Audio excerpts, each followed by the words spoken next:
Good morning. You listen to FloorDaily.net, and I'm Kemp Harr. This morning, my guest is Don Maier, who's the president and CEO of Armstrong Flooring. Don, good to talk to you. Thanks, Kemp. It's great to hear from you. Yeah, actually, it's been an interesting couple of months, I know. Last time we talked, you were part of Armstrong World Industries. As of Monday, you are now a separate publicly traded entity focused in the flooring business, and I might add, flooring is where Armstrong got its start over 100 years ago. So now you're off and focused on flooring again, right? Yeah, we're standalone. We get up every morning now, and that's all we have to think about, which is great. And as you said, that's really a tremendous responsibility given our legacy and leadership position in flooring. Let me catch our listeners up just a little bit. You've been with Armstrong 6 years. You came in as part of the Texas Pacific Group equity firm that came in to invest in the organization. And prior to that, you worked for Hill-Rom. And this week, you've announced your leadership team. Actually, it's been known for a while because you've been giving investor presentations. But you've got Jay Thompson, who's the CFO. And he's been with Armstrong about a year, has a real interesting background, and it's one of those brands that came out of nowhere and took off. The Chobani, he was CFO for them, the Greek yogurt company. He's also had PepsiCo experience, TPG, along with you, Bain & Company, Goldman Sachs. So it sounds like he's got some good credentials, experience. Dave Schultz is the COO. He's been at Armstrong for 4 years, and he was CFO with P&G Snack Division and also a Marine officer. I thought that was interesting. Then you've got Dominic Rice. Everybody in the flooring business knows him, especially on the commercial side. He's been in the business 34 years, so he's probably standing up in the boardrooms and telling you all a lot about how things are done, right? Well, it's a great team. As you mentioned, Joe Bondi rounds things out, right. Who came in from Certainteed and Lutron. Yeah. So I'm really honored to just have the caliber of team here. This is, to me, the most important step in executing our strategy, and we've got a tremendous team here. Yeah, and your business breaks out, but just looking through just a couple more headlines, it breaks out kind of the way it does overall in the industry. You're about 35% commercial, about 65% residential. In 2015, your revenue in the flooring area was around $1.2 billion. So you've got a nice little head start and tailwind. I guess the first thing to ask is, what is the strategy for establishing Armstrong as the go-to brand for hard surface? Great question, Kemp, and it's consistent with the conversations we've had over the past year or so, on our transformation for the business. But first you start off with an opportunity here to have a company just listed on the New York Stock Exchange with a 150-year legacy, the number one brands in the industry, number one share position in just about every category we're in, and $1.2 billion in sales. It's not every day that you see a company starting up that way, and really excited about that. Building on that set of assets, in one word, our strategy is centered around continuing to innovate in the flooring market. I think that is what has really been the key driver for the business for decades, and so we've made significant investments over the course of 2015 to get our new product development pipeline and innovation pipelines flowing, and as you know as well, making significant investments into our distributors and our independent retailers to be able to take that innovation and get it out in front of consumers. All right, so you're going to focus on innovation. And, this is an industry that, unfortunately, a lot of companies like to go to the lowest common denominator on price. Innovation requires that you spend a little bit more for the performance that you get from it. So that should be an interesting challenge. Let's talk a little bit about route to market. Everybody knows Armstrong's been selling through distribution for a long time, and you do that with most of your independent retailers, and then you have some national accounts that you sell direct. Is that right?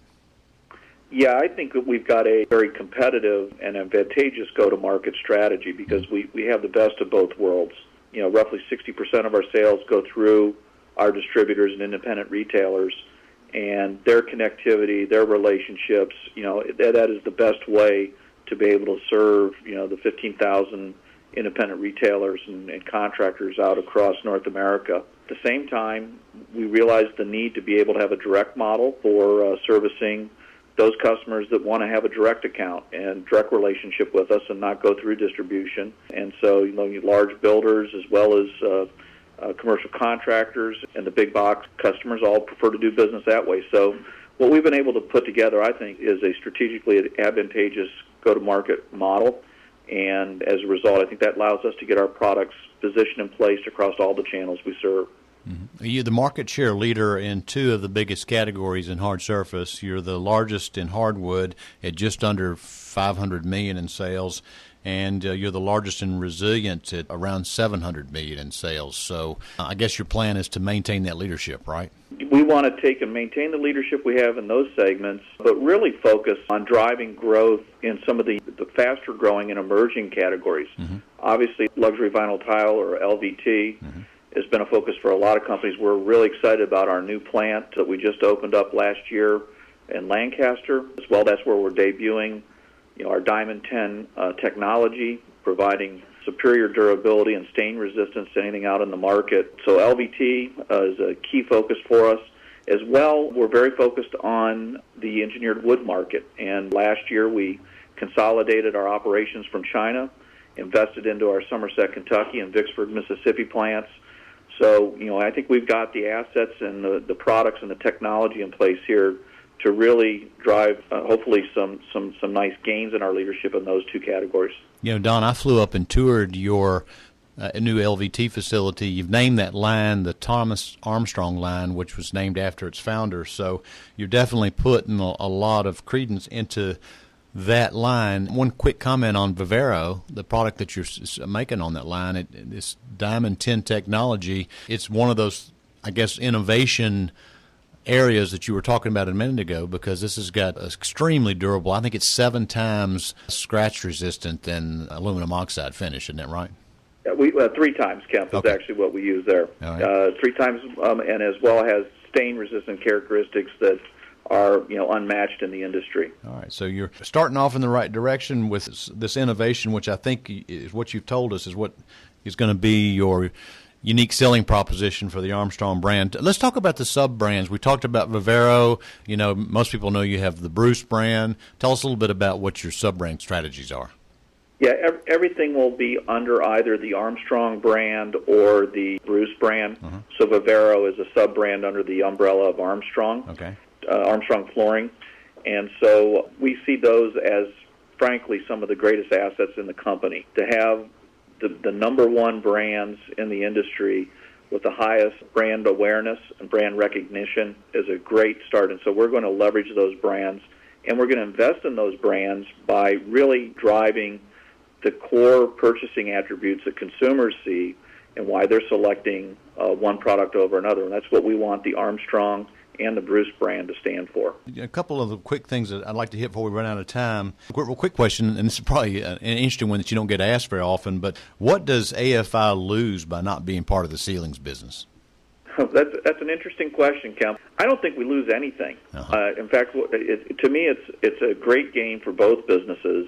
As pure plays, to be very focused on their business. The ceilings business is a great business, but this gets us out of their shadow, allows us to have all of our employees, all of our leaders, and all of our board, focused on being the world's best and most trusted flooring company. And that's what we're going to do. Another quick thing I want to point out is you have issued in your investor presentation your guidance or your plans for 2016. I'm going to run through those real quick. You're looking for a 1 to 6% growth on net sales. You're looking for EBITDA growth of between 7 and 31%.